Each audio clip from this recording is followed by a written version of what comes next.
ಪೂಜಾ, ಒಂದು ಭಕ್ತಿ, ಒಂದು ಗೌರವ ಎಷ್ಟರ ಮಟ್ಟಿಗಿದೆ ಅಂತ ತಮ್ಮೆಲ್ಲರಿಗೂ ಗೊತ್ತಿರೋಂಥ ವಿಚಾರ. ಯಾರು ಇಲ್ದಿರೋ ಸಮಯದಲ್ಲೂ ನಾನು ಗಂಟೆಗಟ್ಟಲೆ ಇಲ್ಲಿ ಕಾಯ್ದು ಸುಮ್ಮನೆ ಕೂತು ಹೋಗ್ತೀನಿ. ಇದಾದರೆ ನಿಮ್ಗೆ 10 ವರ್ಷದಲ್ಲಿ ಎಷ್ಟೋ ಸಲ ವೇದಿಕೆ ಮುಖಾಂತರನೇ ಹೇಳಿದ್ದೀನಿ.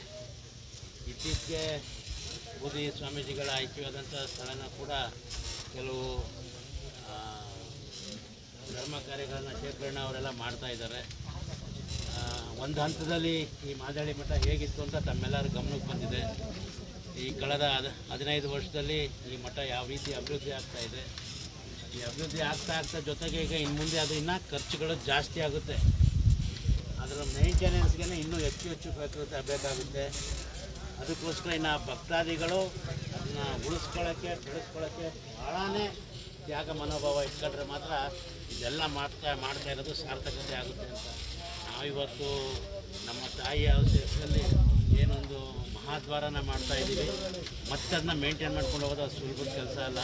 ಅದಕ್ಕೆಲ್ಲರೂ ಕೂಡ ತಾಲೂಕಿನ ಪ್ರತಿಯೊಬ್ಬ ಪ್ರಜೆಯೂ ಕೂಡ ಈ ಮಠದ ಭಕ್ತಾದಿಗಳೆಲ್ಲರೂ ಕೂಡ ಆ ಒಂದು ತ್ಯಾಗ ಮನೋಭಾವನೆ ಇಟ್ಕೊಂಡು ಈ ಮಠನ ಉಳಿಸಿ ಬೆಳೆಸೋಂಥ ಕೆಲಸ ಆಗಬೇಕು ಅಂತ ಆ ಭಗವಂತ ಮಾಡಿಸ್ಕೊತಾನೆ. ನಿಮ್ಮಲ್ಲಿ ಆ ದೊಡ್ಡ ಹೃದಯ ಉಕ್ಕಿ ಬರಬೇಕು. ಈಗಾಗಲೇ